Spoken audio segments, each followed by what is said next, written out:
Hello and very good morning. Thank you for joining us. We are here today to talk about resolving packaging waste. Can deposit return schemes provide a breakthrough? This is one of Euractiv's EA debates, so please do follow along using the hashtag. And hello, of course, to everyone joining us through the Euractiv web streaming page and live on YouTube. This morning we have some great speakers for you to discuss this topic. So let me start by welcoming Mattia Pellegrini, Head of Unit Waste Management and Secondary Materials at DG Envy in the European Commission. We also have Philippe Jacksons, Environment Manager at Danone Waters, and also thank you Larissa Copella de Souza, Consumption and Production Campaigner, Zero Waste Europe. Thank you all very much for being here. Now, to our audience, we will have some opening statements first. We may also be joined by the European Parliament. We will weave that in throughout the debate. And also, I am going to start it now. We've got live Q&A, allowing you, the audience, to put your questions to our experts. And we will go through that as we have a chat. We've got about an hour and a half. It's a very big area, so we're going to try and stick quite closely to this DRS topic. But feel free to direct your questions to all of our panelists. With that, I'm going to hand over to Mattia to hear your opening statement.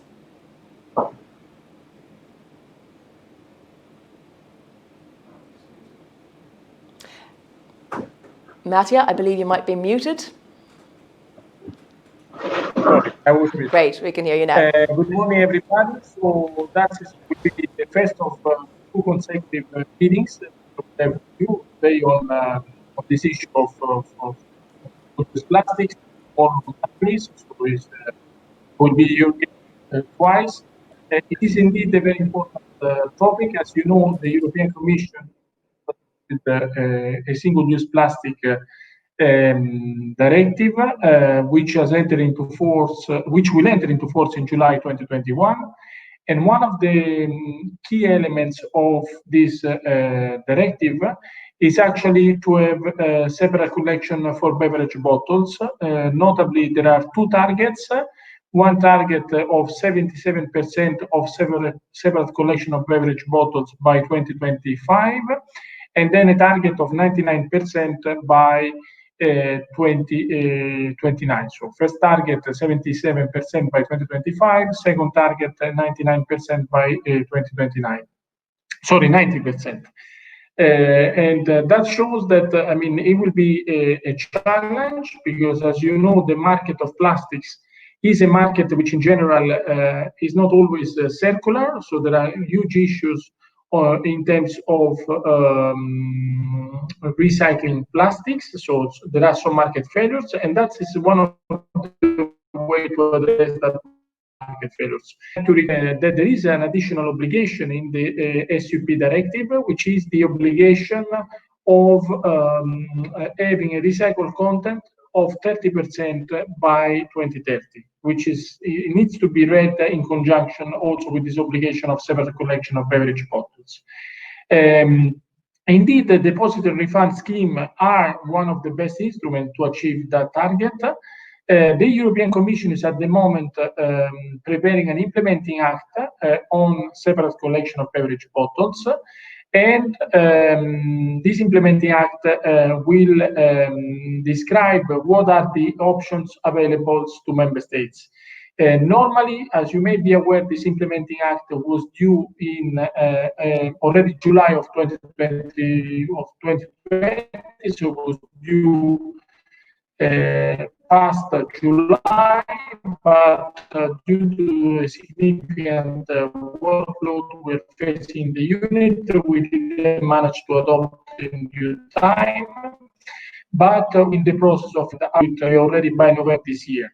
Then the committee, if member states approve that, this specific implementing act, which will lay down the rules for the separate collection of beverage bottles. So the main principle will be that in order, whatever is the scheme which is adopted, so deposit refund scheme is one of the way to collect beverage bottles. I think what will be made the cornerstone of our implementing act is the fact that what it should be achieved at the end of the process is a comparable food grade quality. in the sense that whatever it comes out of the recycling process, of the sorting process, needs to comply with all relevant legislation in terms of food contact material. So that's, I think, is what I want to say as a starting point. So the Commission is very busy in doing these implementing acts, which will lay down the rules for achieving this separate collection of beverage bottles, and will explain what type of flexibility member states will have. Indeed, we are aware that a number of member states have achieved a high level of collection due to the deposit and refund scheme. So I hope that I was clear in the sense that sometimes I get some noise in the background. I think I can start with that, and then Thank you, Mattia. Yeah. Now, as I said, we are joined by Maria Spiraki, who is from the ITRE committee in the European Parliament. Thank you very much, Maria, for being with us. Let me turn to you. As Mattia said, there is this target of 90% by the year 2029. Give me your opening statement and your thoughts on these, on the situation and the policy proposals. First of all, thank you very much for having me. This very interesting exchange of view, and forgive me for the delay because I have to present the two objections that we are facing in the plenary during this week. Well, to start with, I think that we have two pillars of the discussion, and the first one is, of course, how can we extend the way that we collect the plastic packaging, starting with deposit return schemes. But the second one pillar, and I think that we face it as the elephant in the room, is the case that we face now during the pandemic in terms of increasing health care waste. And in this regard, I would like just to present two numbers that I think that they are very, very important. The first one is that according to the official data in Madrid and Catalonia, the country's two worst affected regions by the pandemic, healthcare waste has increased by 300% and 350% respectively, according to the official data. So we have to face a very big problem in terms of plastic waste, in terms of single-use plastic waste. At the same time, it is quite important to understand that it is not only single-use plastic waste, but it's also a healthcare waste with the problems that that means. The second one is the implementation of the directive of single-use plastic in terms of deposit return schemes. In this regard, I think that we have faced two challenges. The first one is how can we increase the capability and the ability deposit. We have a lot of offices that we can. I would like to the example of Germany, on which 89% of PET are recycled, and it is important to know. And the second one is how can we mainstream the deposit return schemes in terms of local and regional and, of course, national level. I think that at the very first level, we need the deposit return schemes to be national in scope. Second, the deposit return schemes must be as wide as possible, and they should include, in principle, all beverage categories and be set up and run up by the industry and not for profit structure. I think that it is important to understand that if we finally do this, we can finally access beverage producers to secure the access to recycled material for use in closed loop. And the second one that I would like to say in this very, very opening statement is that we have also engaged all stakeholders. In this regard, we have a lot of good practices, and I would like just to mention Nestlé in this example, but we have also to extend the deposit refund scheme as a new mindset. We really need to restructure the industry sector by changing consumer models and by changing business model at the same time. It will worth about $1 trillion according to the assessment, and it should create finally new tools such as artificial intelligence, the Internet of Things, and we can use all of them. Second is how can we promote circular packaging? And by promoting circular packaging, we also need the engagement of all stakeholders. It is also the demand coming from the consumer, but it is also the participation of the producers that it will fulfill the demand. And in this regard, we need best practices. We need to invest in scientific technology and research and scale up the early stage venture to design and develop the next generation of packaging materials. And we need also to have the next generation in terms of biodegradable plastics. And the third issue that I would like to say is that the recyclers can establish a more effective way to recover plastic from municipal solid waste and also from regional solid waste. It is important to have the resources in order to use the recyclable materials that they need. Once again, thank you very much for the invitation, and I am at your disposal for answering your questions. Thank you, Maria. A reminder again, you can use the Q&A function to put questions to all our panelists. But of course, we haven't yet heard the opening statements. Philippe, let me turn to you from the industry side and get your opening comments. Thank you very much. Yes, of course, the title of the debate of today is can deposit return schemes provide a breakthrough? It is very clear that for us, the answer is yes. But more than that, we are highly in favor of efficient collection schemes. In fact, a deposit return scheme is nothing else than a particular type of extended producer responsibility scheme. So let me take some examples. You have Germany. Germany has an efficient deposit scheme, and they are collecting above 90% of the bottles. Denmark is at 86% with a deposit scheme also. But you have two other countries with very high performance also in collecting plastic bottles. You have Belgium with 85% and Switzerland with 82%. And those two countries do not have deposit schemes. They have extended producer responsibility schemes, so classic collection schemes, and they are reaching very high results too. So, of course, we are in favor of deposit schemes, but not necessarily in every country. It depends about the results that are reached. And when Mattia Pellegrini told that the Single-Use Plastic Directive imposes 77% collection in 2025 and 90% in 2029, it is very interesting because the 77% in 2025, we will immediately see which countries will reach that first step. And when I take some results today, of collection results today from other countries, sorry to mention them, but I think it will clarify more the ideas. Bulgaria collects today 22% of the bottles, Hungary 42%, Portugal 35%, and Slovenia 31%. It is clear that those countries and some others need absolutely to do everything they can to collect much more bottles as they do today. And for those countries, we are really convinced that deposit refund schemes could make a breakthrough.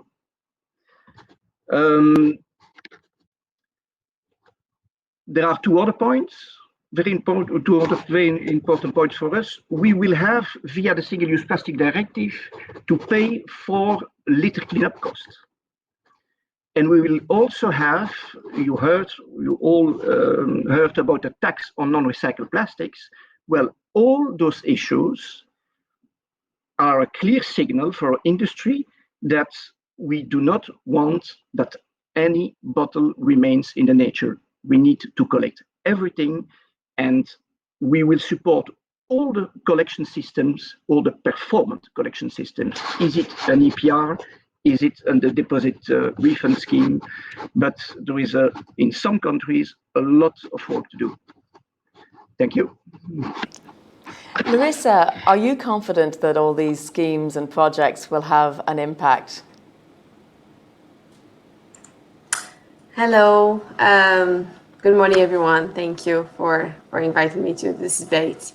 So I think now the question is not anymore whether DRS is the best tool to resolve plastic packaging waste. I think it's almost, I dare to say, it's almost becoming a common sense, not among the environmental NGOs, but also among beverage industry and decision makers, as we have seen from the release of the opinion about UNESDA, the calling for national deposit return schemes, and as Philip has already mentioned about the potential of the DRS to tackle plastic packaging waste. We also have, in the past 4 years, there was like 10 European governments took the decision to introduce or expand their national deposit return schemes. So for us, the big question now is whether their deposit return schemes will be designed and implemented in line with the waste hierarchy, focusing primarily at prevention and reuse, alongside refillable quotas, for instance, rather than only on recycling and separate collection. So in other words, whether member states will unleash the full potential of DRS and move towards a real circular economy by reusing materials over and over again and using recycling as the last resource. Is it good that the Single-Use Plastic Directive target has led us to this movement towards DRS? And in fact, the 90% target can only be achieved by means of DRS. But this requirement in the directive should not lead us to the lock-in effect of DRS for one-way and single-use packaging only. DRS has a great potential to support reuse systems, not only for beverage packaging, but beyond beverage packaging. And this needs to be considered, implemented as well. So I would say the main driver for the implementation of deposit return schemes should not be reaching the single-use plastic target or collection of single-use bottles, etc., or plastic packaging waste. It should be a system change from linear to circular economy and a behavior change, both from producers and consumers, that will put away the disposable single-use society and behavior. So yeah, we need to move away from single-use materials, and deposit return schemes can help us reach there. Okay, Maria, I want to come back because I know your time is limited to question you on a few more of the things you said. I mean, you mentioned that the enforcement should be at national level. I mean, what differences, however, do we see between member states? And is there a need to acknowledge different regional differences even within those? Allow me to say that Greece is not included in the countries that they have a success story to say about recycling, especially and PET coming from beverages. So it is important to take a look in our home and saying that first of all, we need political will. We need political will in terms of having a streamline at least at regional and national level, a scheme that it will facilitate the case. And in this regard, I think that we have very good examples coming from Estonia for a reason. The least successful country that we have is Estonia, which has 82.7 total return rate, including can, PET, and glass, which is already higher than many countries in Europe. And it is one of the newcomers in the European Union. So the first one is, I think, the political will. The second one is how can we incentivize consumer? And in this regard, I think that the schemes that we are discussing are working because they are market-based, and at the same time, they can reward not only people, but also they can reward children. And I think that we have to start from the new generation in order to increase the level of the recyclable bottles. And in this regard, I think that there are a lot of business-oriented schemes, market-based schemes that they are working, especially in Finland, for example. So I think that we have to work First, starting with the consumers in order to raise awareness and in order to incentivize them. We have a very good example coming from Norway in the reimbursement of the small amount of money that you can take when you give back a bottle, a PET bottle, easy. You put the bottle, you can, but you own. In this regard, it is very easy for the children to use the machine, and it is also attractive for the adults. So we have to use a lot of best practices in order to incentivize consumer, and at the same time we need the proper instruments that it comes from the local authorities and regional authorities, and also the national governments, in order to mainstream the collective schemes. Let me turn to you, Philippe. From your perspective, what difference do you see from region to region, country to country? And I am going to we've got some questions coming in on that very issue. I was expressing during my introductory statement that you have you have very big differences in collection performance of plastic bottles from one country to another. So it is evident that the systems, collection system has to be adapted from one country to another. And once again, if a country in 2025 does not reach 77% collection, then that country clearly needs to ask himself the question to very quickly introduce a deposit refund schemes to have the chance to reach that 90% objective in 2029. There is also another very important topic, is that we need to introduce up to 30% recycled plastics in our bottles. And a very big advantage of deposit refund schemes is that we can collect very pure plastic material. And that plastic material creates the possibility for us to become fully circular. And that is really something in which we believe very strongly for our sector, is to become fully circular with very efficient collection schemes. Is it EPR or is it DRS?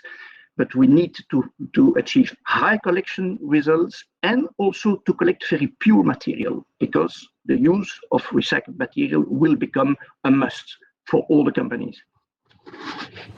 Mattia, I have a question come in specifically for you. How do you intend to solve trans-border clearing if deposit schemes differ country-wise? And this comes back to this question we were already talking about, the differences between countries and regions.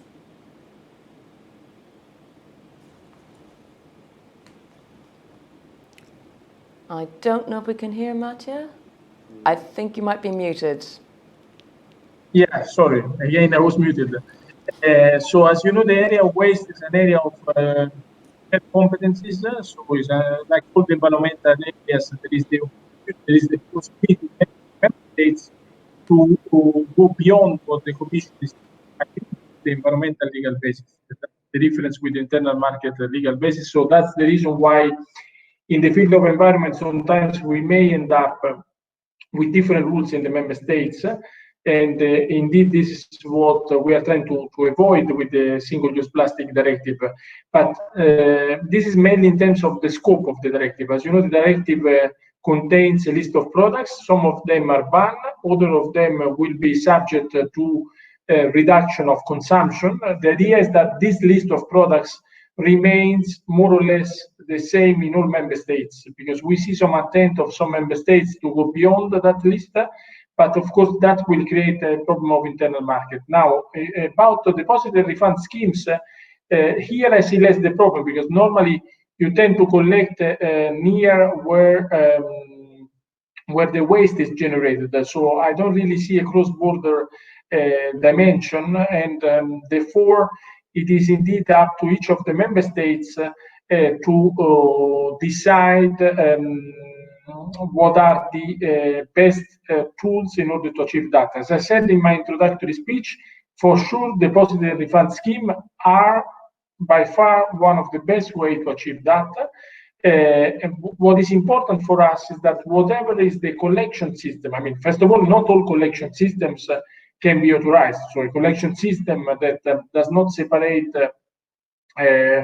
let's say, plastics, for example, from the residual bin, so from the general waste, is a system clearly which will not be authorized under our implementing act. But sometimes you may allow for plastic to be collected together with other materials. What is important is that at the end of the process, this type of material, so after sorting, complies with all the environmental legislation in terms of food contact materials. So in terms of food grade quality, we can only authorize that process, or that process will be allowed if the quality of the plastic at the end of the process is the same, that can meet the standards in terms of food quality materials. But indeed, so this is the way that at the moment the Commission is thinking. I mean, as I said, the implementing act is not yet adopted.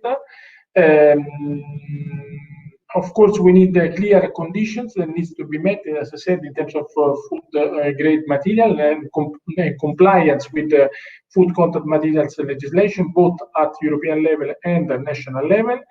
But at the same time, I do believe that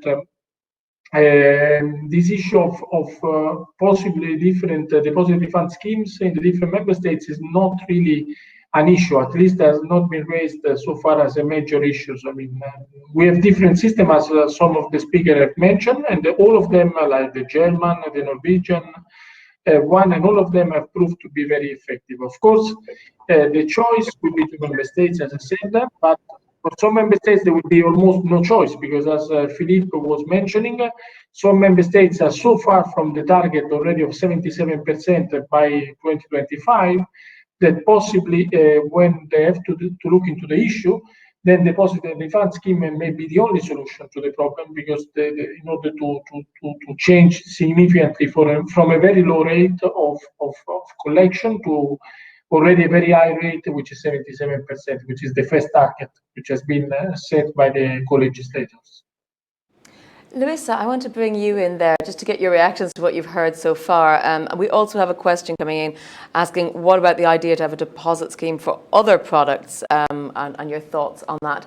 I want to also talk about that in terms of competition as well. But Luisa, let me get you first, your views. Yeah, sure. As I already said, so there's a really big potential of deposit return schemes that should not be overlooked for reuse and change the way we consumption production materials, our way we resources. So I know it's already well established, the deposit return schemes for beverage, and I think, as I said, we should go on the use structure of depository should be already designed and implemented for refill and for reuse as well, with additional refillable quotas and reusable targets. And this system is also great potential for other products such as cups for beverage, food containers, and also e-commerce packaging. There are many already great examples of reusable systems using deposit return schemes in Europe and globally. So we can have a big potential of system change with this tool, the deposit return schemes, but should be aligned with other measures. We need support as well for these systems to go mainstream, because there's no level playing field with single-use items. It's always, when you start a business, it's always more expensive to establish and set up reusable systems rather than single-use. So we need economic incentive to support these systems to go mainstream. Thank you. Now we're having a lot of questions coming in from our audience. Thank you very much. Can I ask you, please use the Q&A function rather than the chat function. Also, if your question is directed at a particular panelist, put that at the beginning, and do keep the questions concise so that we can also show them on the screen.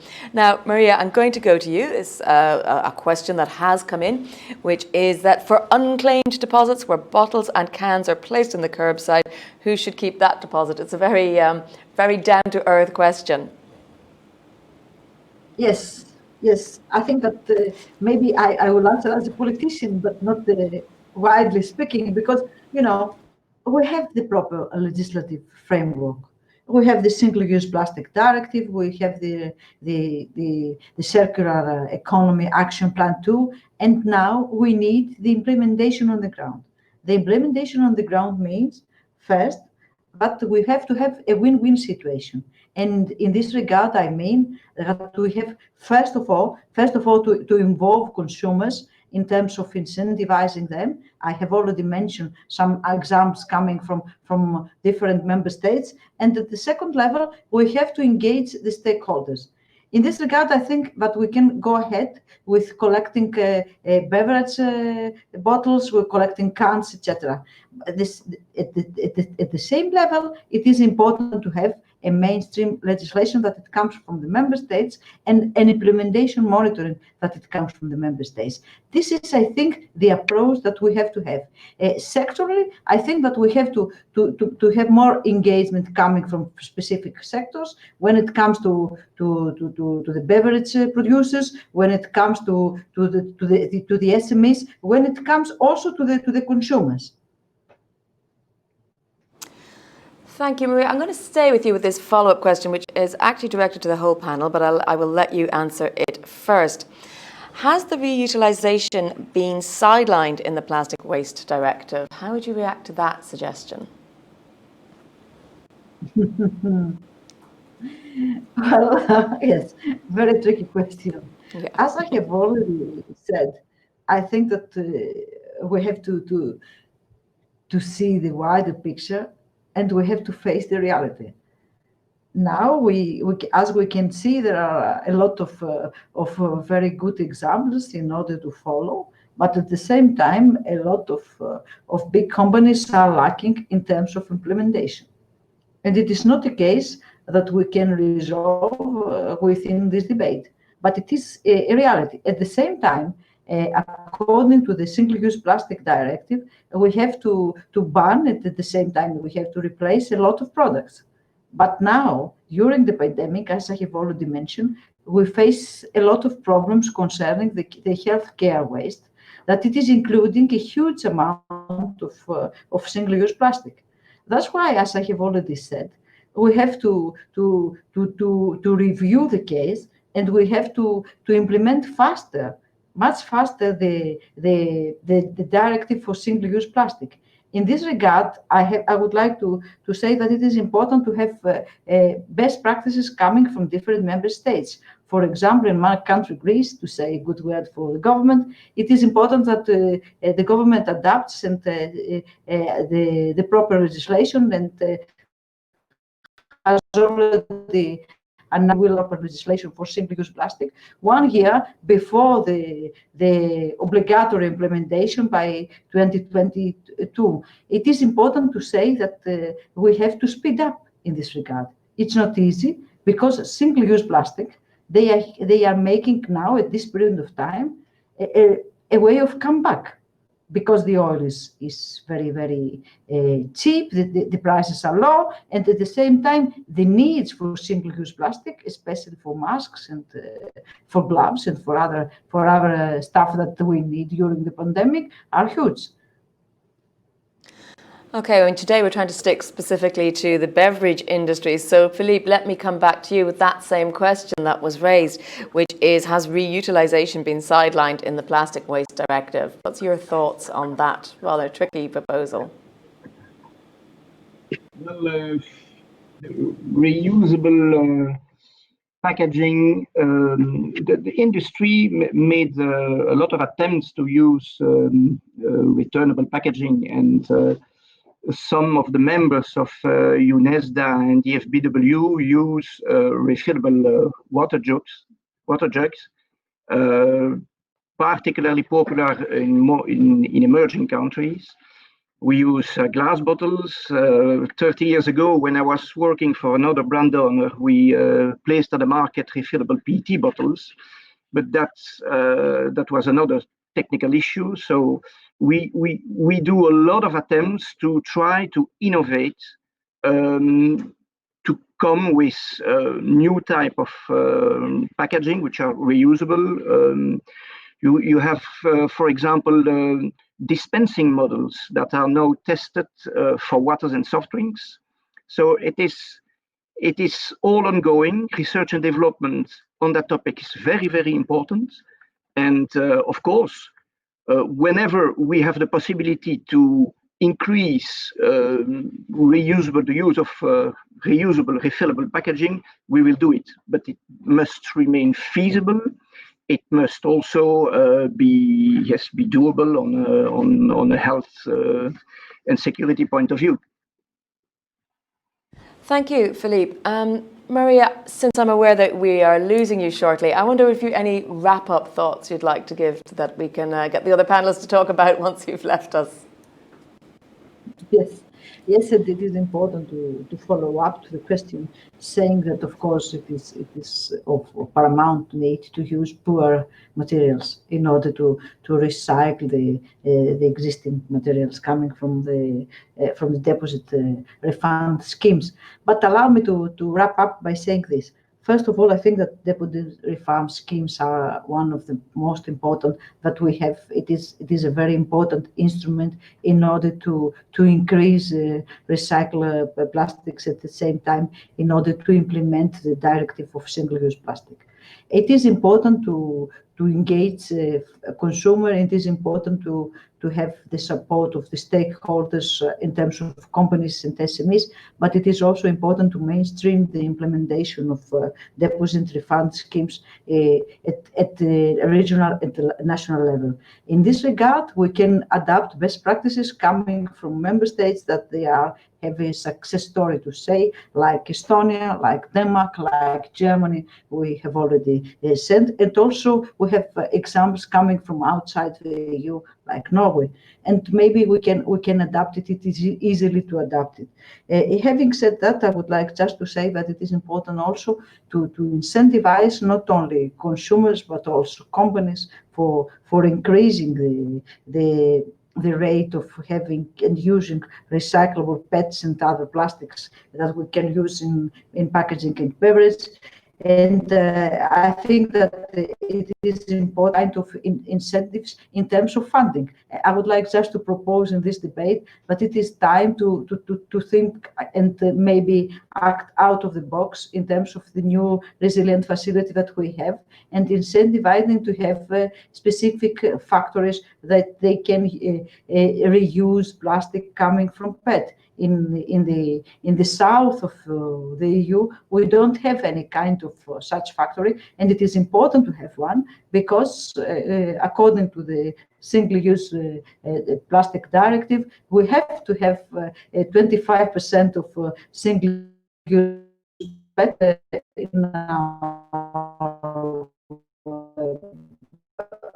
out of the box and by 20 act on the implementation of the Single-Use Plastic Directive. Once again, thank you very much for having me in this so interesting and very specific debate. Maybe I'm not the expert, but as a member of the parliament that I have been involved in the Plastic Directive, I think that my contribution has a political point of view in this regard. Thank you very much once again. Thank you, Maria Spiraki from the Parliament, for joining us, and thank you for your work on the ITRE committee. Let me move now to Larissa to ask you a question that we have had come in. What is the yield and collection and recycling process, and how do we achieve the highest environmental effect? Sorry, could you repeat the question, please? How do we achieve the highest environmental effect? You know, how do we measure the yield of what's happening in order to achieve that? The highest environmental effects Yeah. Well, as we are talking about deposit return schemes, I would say that's definitely one of the tools, but this alone cannot solve the problem of waste. So, as I said, I would say the deposit return schemes needs to be implemented alongside with another tools. For instance, extended producer responsibility with eco-modulation of fees to penalize non-environmentally packaging, for instance, non-recyclable, not reusable, etc. We definitely need binding legislation to support that. So I think voluntary schemes has already shown that it does not work, it does not move forward. So we need something that producers and industry needs to comply with and has penalties if they don't. And another really important thing to leverage the power of deposit return schemes for reuse and refill towards the circular economy, which is the EU objective, is to have a standardization of packaging. If you're talking now, for instance, for beverage bottles, if we need this to work for producers and for consumers, we need to have a large scale. And to have a large scale, we need to have common standardized packaging. Yeah, and taking comment of Maria regarding having support found for these systems, I think would be an option. Would have APR schemes to have part of the fees to support reusable systems, to leverage this in the market with the price of single use, which is really cheap, and that's why we are drowned in single-use packaging and not on reusable as it should be. Philippe, let me put that point to you, this question of standardized packaging as essential. How does the industry view that proposal? Oh, I don't think that the industry is very enthusiastic with standardized packaging for evident reasons that yes, each company likes to have the shape of the packaging and to have the opportunity to have his own brand and so on. But we created with all the PET value chain what we call the European PET bottle platform. And European PET bottle platform is an organization that allows to companies who wants to place on the market a new type of PET bottles to test the recyclability of those bottles before placing the bottles on the market.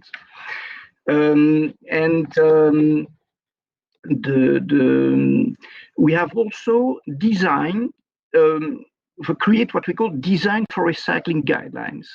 So today there is no single producer that can say, oh, sorry, I didn't know that such colorant, such glue, such type of PET, etc. was not allowed.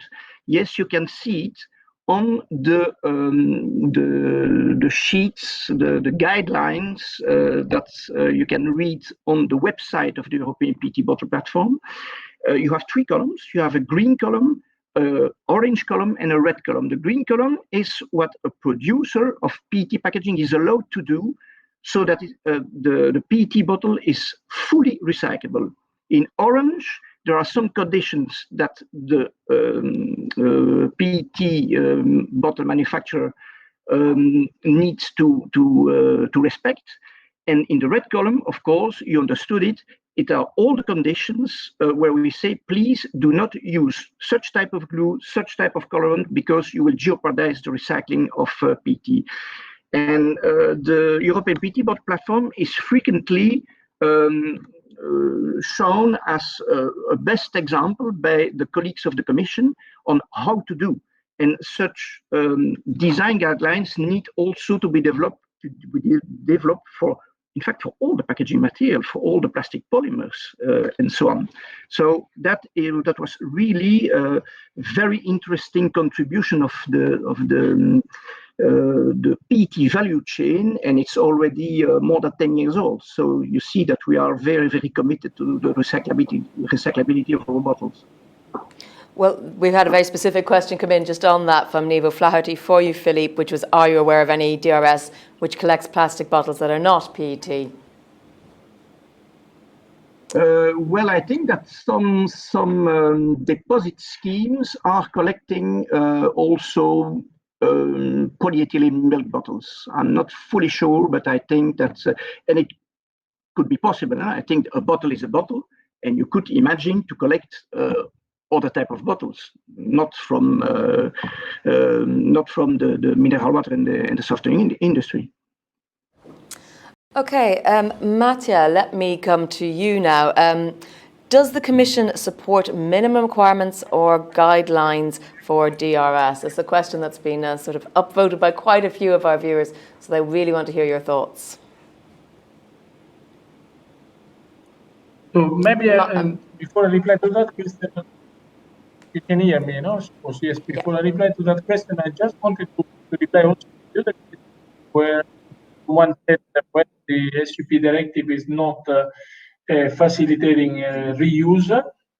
So indeed, I would say the opposite, that the Single-Use Plastic Directive, by having a ban on certain products and an obligation of reduction of consumption on other products, is actually a key tool to facilitate the reuse of products, because I mean, by definition, as you know, some single-use products will be banned and others will be subject to a very clear obligation in terms of reduction of consumption.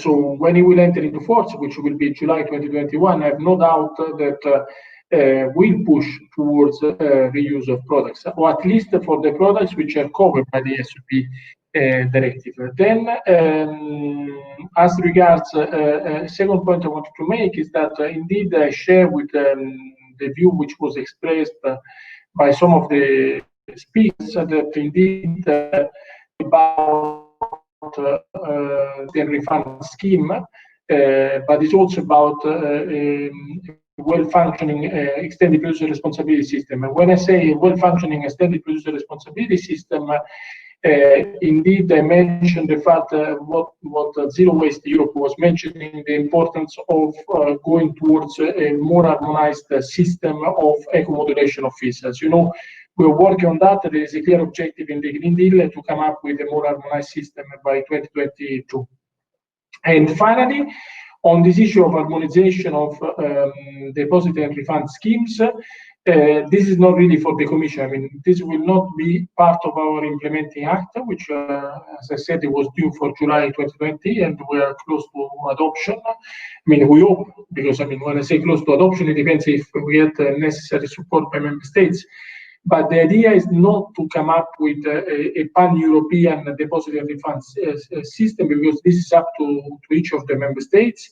But our role will be more to say what cannot be allowed in terms of collection methodologies or collection methods. So some of them, we are convinced that will not ensure the same food quality grade, food contact material compliance, and therefore that type of schemes for sure will not be authorized or will not be possible. And it clearly, one scheme which clearly complies with of food quality deposit and refund scheme. But as it was explained by the previous speakers, I mean, there are different models. There is the German model, there is the Estonian model, Norwegian, Danish.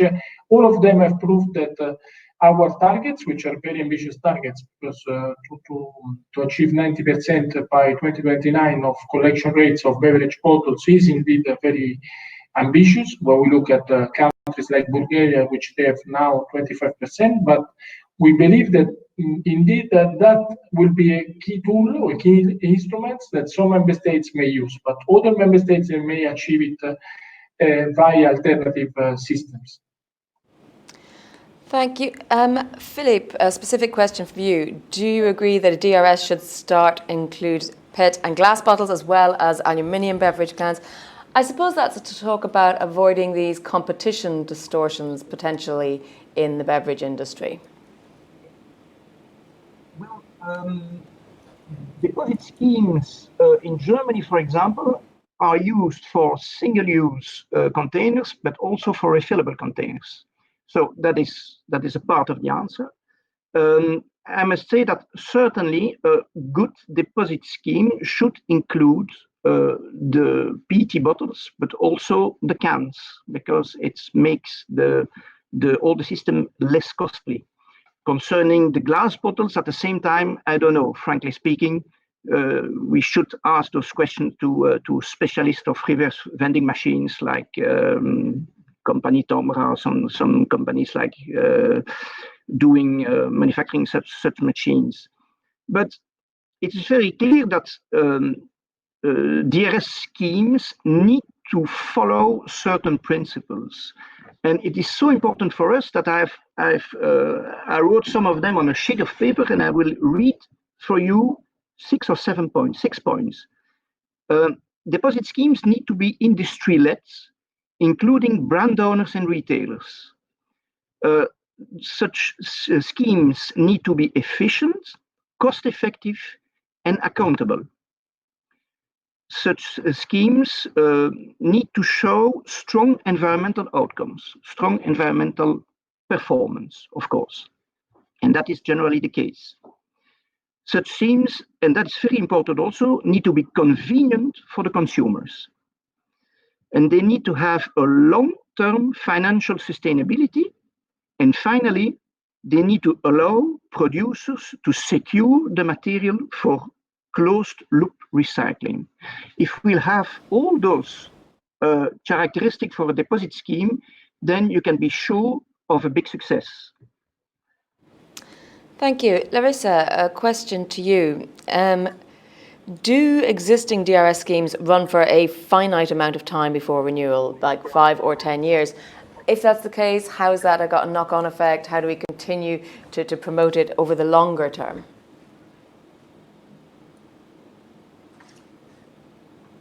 Sorry, it was cut. Could you repeat the question, please? Do the existing schemes run for a finite amount of time? And if so, how do you promote them to go on indefinitely? Because they obviously cost money. Yes.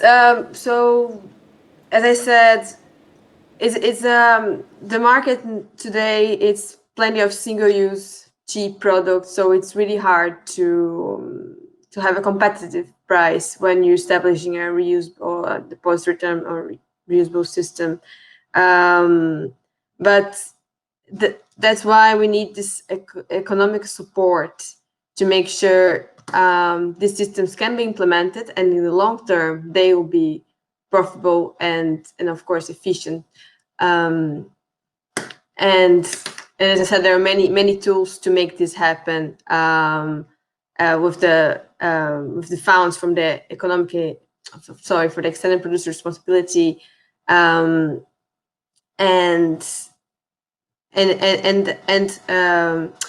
DRS needs to be also well designed. So ideally, as in a collective basis. So as many players you have in the DRS system, the cheaper will be for the producers, and then of course this price will not pass to the consumers, and of course the system of collection, of return, all the logistics will be better implemented and designed, so it can last. So we need the deposit return schemes to be collective, as many players as possible, and as I said, ideally with standardized packaging as well implemented. And regarding the harmonization of the EU level, I understand what Matthias said about there will be the role of national governments, but we need to think the EU market is all connected. And we need to think that for the future as well. So if we have many different deposit return schemes implemented in different national level, then in the end we'll have plenty all disconnect from each other, but then we have a common EU market. So why I could not take the beverage bottle here and just drinking while I'm on the train to Paris, I don't know, and then drop off at the collection point in there, you know? So this needs to be thought for the future. Yeah, now that came up earlier in some of our Q&A, that there were cross-border issues. Now, as is always the way of these events, Mattia, a lot of the questions are directed at the Commission. There's a very specific question for you, which is there any support study available on the impact assessment on collection rates? If there's some sort of draft you can direct people to. More generally, how will the Commission push countries to introduce such schemes, or how will the enforcement work? Will it wait until 2025? If you could tackle both of those questions.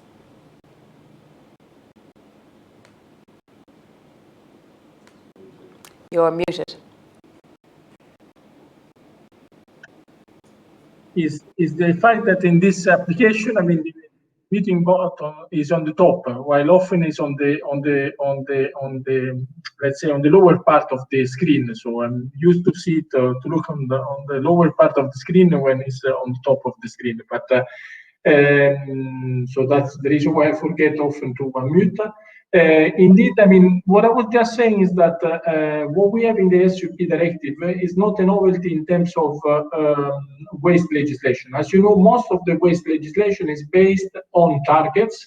Here we're talking about collection targets, sometimes we're talking about recycling targets, other times we're talking about reuse targets under the Waste Framework Directive. We also have other targets under the Packaging Directive. The same applies also to batteries. For example, we have a collection target of portable batteries under the Batteries Directive. So all our legislation is based on this mechanism. So that is not a novelty, what we have in the SUP directive. And normally the way it is monitored is that member states are asked to report on a yearly basis to Eurostat, and then we will look into that data. And of course, I mean, in case member states will not comply with the target of 2025, then normally the Commission launch infringement procedures in this case. So that's, I think that's the reason why I said that in terms of the schemes, there is a certain level of flexibility for the member states, where flexibility do not exist in the achievement of the targets. So these are not, let's say, targets which are optional, but are targets which must be met. And the first one, as I recalled in my introductory comments, is by 2025 is the target of 77%. And of course, always these targets needs to be read with the other target of mandatory recycled content of plastics in terms of PET in the bottles. So that's, I think, is the way I can reply to. In terms of what we will be doing, I mean, we have classic. As you know, in the meantime, is a piece of secondary legislation. The field consultant plans is mainly a discussion with member states. But during all that, we had several meetings in July, another one in September with member states, where we are getting their comments on the first draft. I mean, on the first draft, now there are several drafts that have been changed over time on these guidelines. I mean, not guidelines, sorry, implementing act on several collection of beverage bottles. And as I said, the idea is still to manage to adopt that by at the latest at the end of 2020, because we know that there is a need of guidance and also need of clarity before the entry into force of this directive, which is July 2021. I just wanted to make one last point, because I think someone asked the very intelligent question, which I asked myself when I was appointed in this unit. I came in December of last year, and I was wondering why there is such a strong focus on plastics and not on other types of, for example, containers made of aluminium or other type of metals. And indeed, normally, as the Commission, we never have a sectoral approach where we try to be technologically neutral. But when you look at recycling rates, then you will see that indeed recycling rates of plastics are enormously low compared, for example, to aluminium, where recycling rates for packaging are well above 80%. So that's, I think, is one of the reasons why there was this specific approach on plastics. And also, I think I always recall to everybody, because sometimes we tend to focus so much on this directive that we forget that the original problem which this directive tried to solve is marine littering. And when you look at marine littering, 85% of marine littering, according to the Commission Impact Assessment, comes from plastics. So that's the reason also why the focus was so strong on plastics, for two reasons. One, plastics is by far the number one generator of marine littering, so basically 85%. Secondly, the plastic market is not functioning in a proper way from an economic point of view. Therefore, recycling rates are particularly low. According to some statistics, are even below 10%. You need to look at product by product, but they remain substantially low compared to the rest of the other. And that's probably the logic that I've tried to find myself when you read the single-use plastic directives, why, for example, metals and glass are excluded from the directive, because indeed they have very high recycling rates. Thank you. Now, I mean, this is a very broad issue. We want to try and focus today very much on the deposit return schemes. And a specific question, Philippe, that I think you're probably best placed to answer is, does the panel know what a typical DRS sets up costs would be? I mentioned costs earlier, but if you can give us a breakdown on that and maybe talk about life cycle as well and the life of a DRS scheme as well.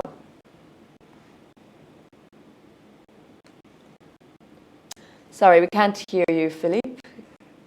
Can you unmute? The transmission was very bad. Could you repeat the question, please? Sorry, the question is, what are the costs, the typical costs of setting up a DRS scheme? We mentioned that earlier. How long do they last for? Can you give us a bit of background on that? Well, I must confess, I have no exact figures here.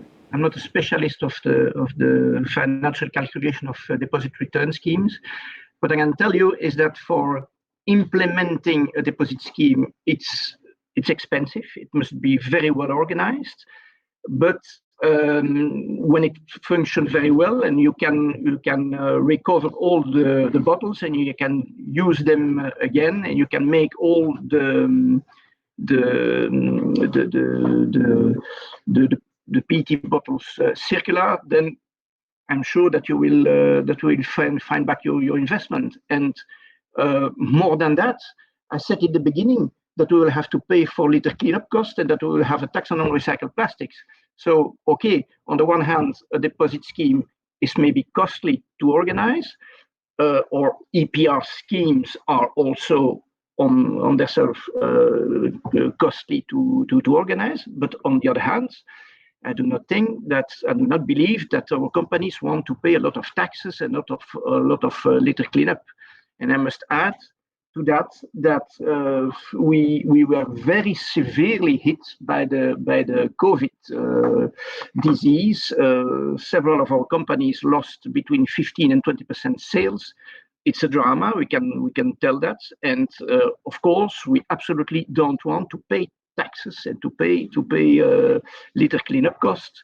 We absolutely want to become more and more efficient in now to recover from the COVID disease as soon as possible.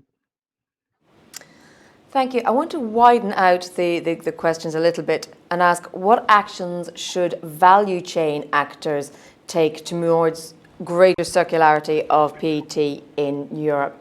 Larissa, I'll let you answer that first, but I'd be interested to hear from Philippe and Mattia as well.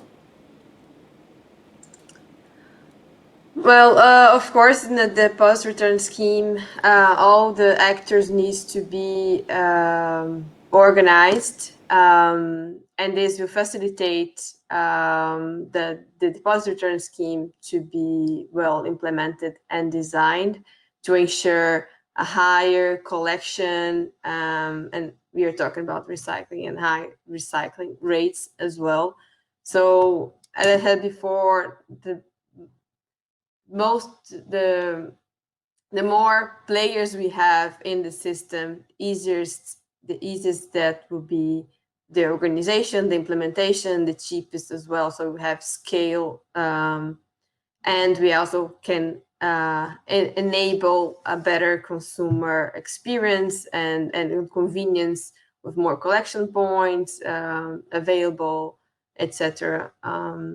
So I think the key is to have this is a collective basis implemented by the producers. Thank you. Matteo, again, just can you broaden out and give us your perspective on the sort of the role of other actors in the value chain?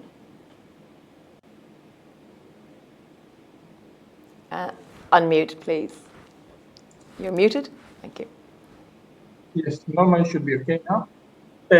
So I really want to make a strong point here, because we believe that producers can solve all the problems, and that is what I find a bit weak in the waste legislation. Because we need to look into the reality, and we know that many of our targets on waste are not met by member states, and sometimes it's that we do not focus enough on the role of consumer. All of us play an essential role in really reaching the targets, because without a proper consumer behavior, it would be very difficult to achieve any of the waste targets. So that's the reason why what is good is that the SUP directive is a bit of a model on that, because it foreseen already the fact that via the EPR schemes, and so integrating the polluter pays principle, then consumer will be educated by a consumer campaign. So actually producers will have to pay for consumer campaign, as also it was mentioned by Danone, producer will have also to pay for cleanup costs. So all these elements are also very important. As I said, the role of consumer in really changing their behavior. So that's we believe indeed that this is an area where we want to put more and more our focus. Philippe, same question or request for comments rather to you about the role of the wider value chain and what are the consequences? Well, it's really essential, and we absolutely want to collaborate with all the value chain, and I will underline the very important role of some participants of the value chain. You have the retailers. The role of the retailers is very important, because you have very frequently reverse vending machines allowing to have a good deposit return scheme are placed at the retailer shop. You have the role of the consumer, of course. You just mentioned it. We absolutely need to have a lot of collection points so that the consumer has in the immediate neighbor of his house the possibility to get rid of the bottles and then participate to the collection. And we frequently forget also the role of the recyclers.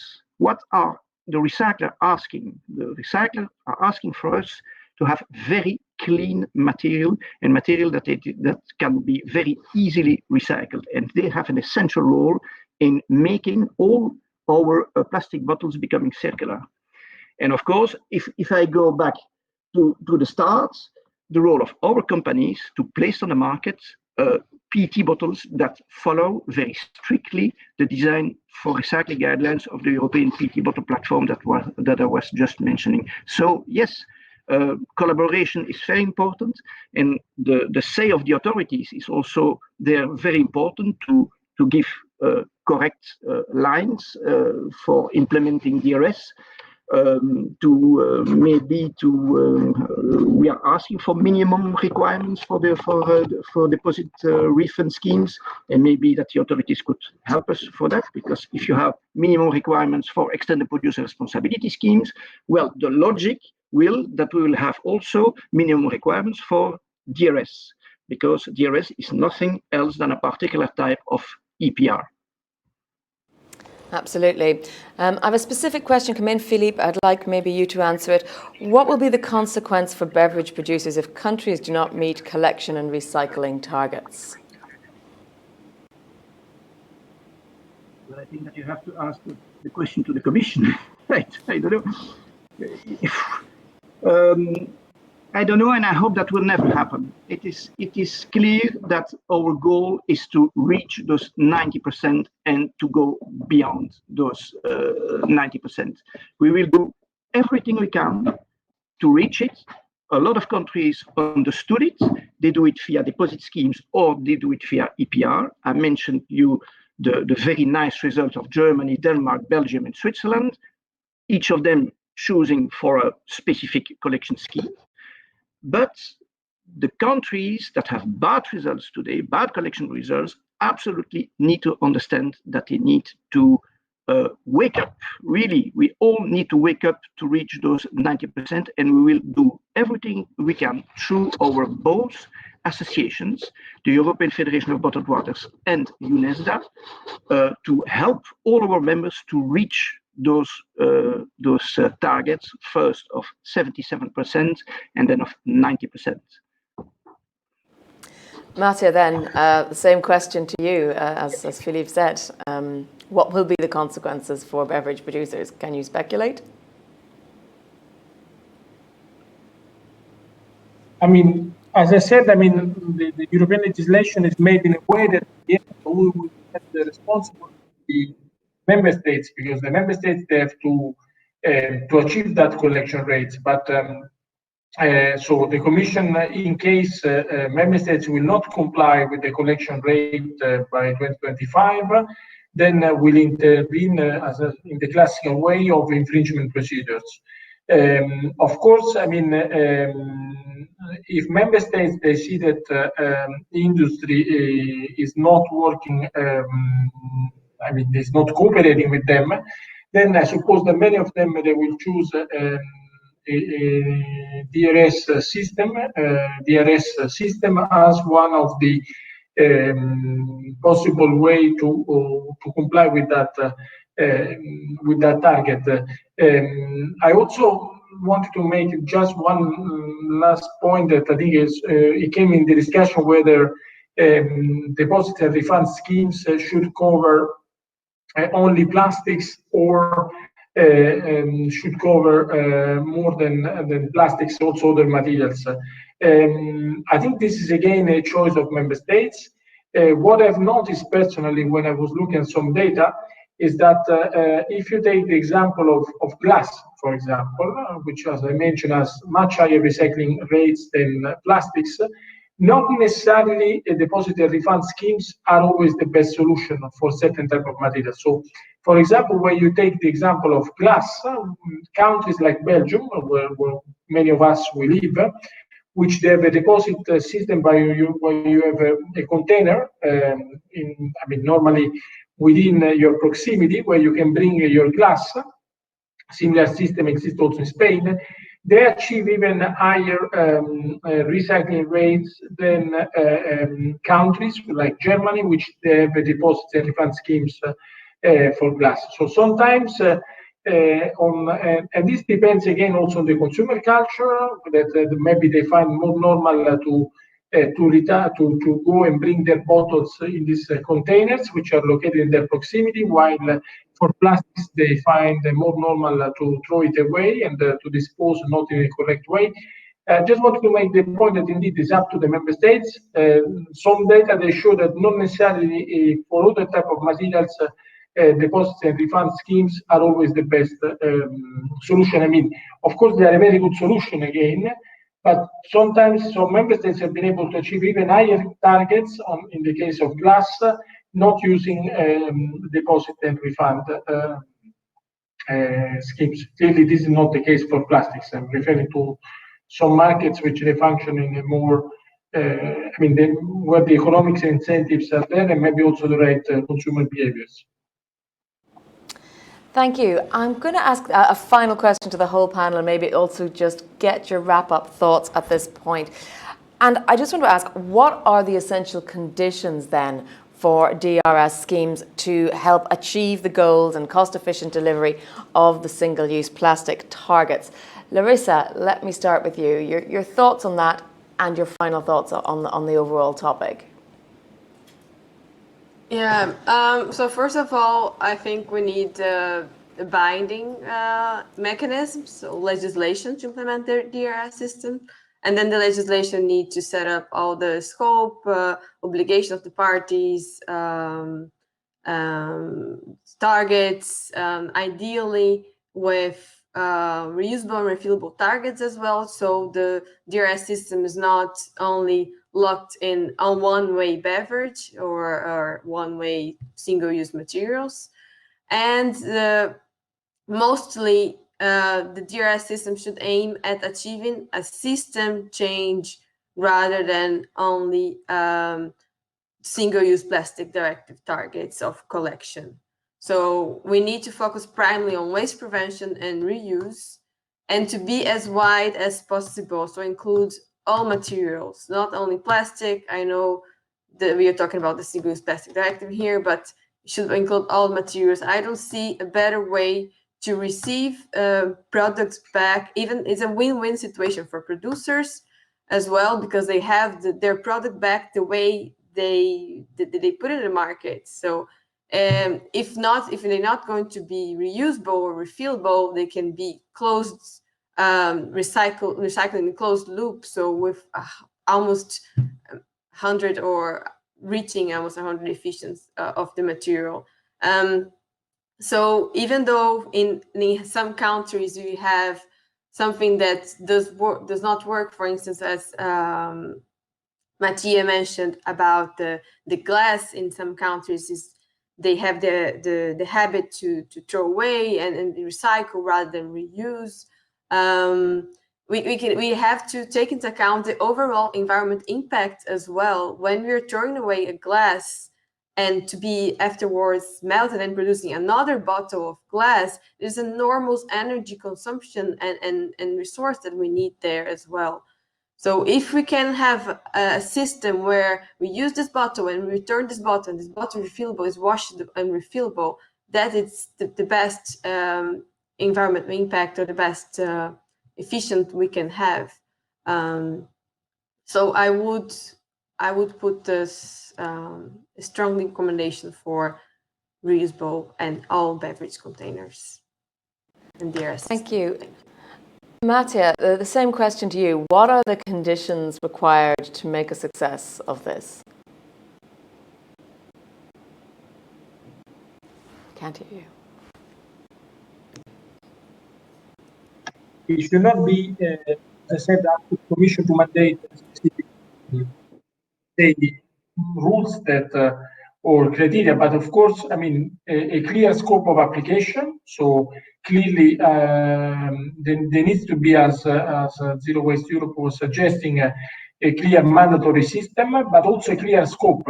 So I would recall here that when we talk about these targets, I think all of us forgot to mention something which is rather important, that this target of 77% by 2025 is for all bottles up to 3 liters. So, for example, again, as I said, it's up to member states, but if they establish a deposit and refund scheme, I would suggest not to cover only on-the-go bottles, but to cover all the bottles which are subject to the SUP directive, so bottles up to 3 liters.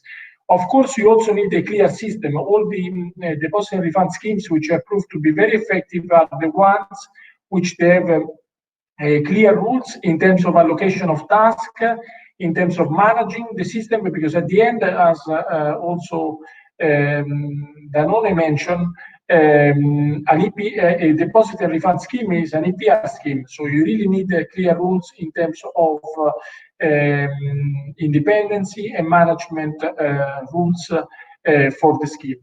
And finally, if I may, I also would like to, since I've been, for example, also the colleague from Zero Waste Europe was referring to the idea of standardization of packaging, and Danone was not in agreement with that.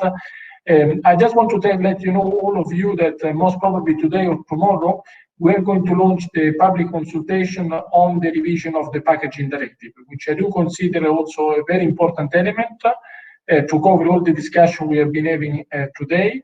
As you know, there is a very high level of ambition set in the Green Deal in terms of revision of this packaging directive. The idea is that all packaging which is placed in the European market should be reusable or recyclable by 2030. And we are trying to now set out a number of potential measures that will be included in that package. But we count on you, so the consultation will be open for the traditional 12 weeks, so until Christmas period, and then the idea is to finalize by the end of next year the legislative proposal. So I'm sorry if I took that opportunity, but I think it's indeed many of the people which are listening to us today are people which are active in the field of packaging, and therefore there is a unique opportunity to contribute to the debate. Will be launched most probably today or in the coming days. I mean, when I say today or in the coming days, is because we're waiting for approval at central level. I mean, everything is done, so I think it could be still today, or as I said, tomorrow or the day after tomorrow. And I would like also to thank you for this very interesting debate. Thank you. Philippe, no doubt you'll be responding to this consultation.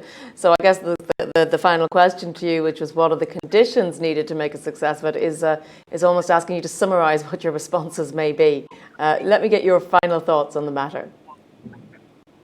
Yes, thank you, Jennifer. Well, I will finish my talk with telling you that I want to be very positive and repeating the message that I said before. Our industry is really one of the few that can be fully circular within now and 2029. And we will do everything we can to reach the objective of 90% and above. And to go there, we need political will. I think that there is a lack of political will in some countries to introduce DRS. Okay, it's not an easy system. Needs a lot of organization. It needs also political will from all the parties. Strong collaboration between all the value chain. I said it before when I was mentioning my 6 points. Must be absolutely convenient for the consumer, and the consumer would like to participate to the system to be convinced that it is the right way to do.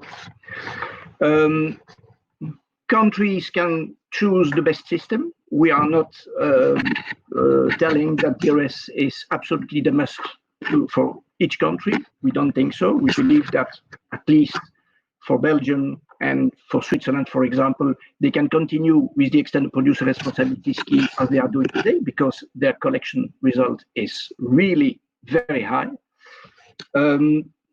We want also to allow the producers to secure the material for closed loop. That is very important. We want to have the material back via that deposit scheme. Otherwise, the second condition, which is the introduction of at least 30% of recycled plastic, will not be possible. And absolutely, all those systems need to be cost effective, need to be managed professionally, and we need the help of all the parties for that. So thanks to all of you to have participated to the debate of today. Thank you, Philippe, and also thank you, Mattia Pellegrini from the European Commission and Luisa Copello de Souza from Zero Waste Europe. We've had a very lively discussion today. It's been a broad area. We've tried to stick quite narrowly to both the beverage industry and those deposit return schemes, but we know there were lots of questions we didn't get a chance to get to. So do follow our sponsors, UNESDA and the European Federation of Bottled Water online to continue that conversation, and also follow the hashtag EA Debates to see what new virtual conferences are coming up on Euractiv in the coming weeks.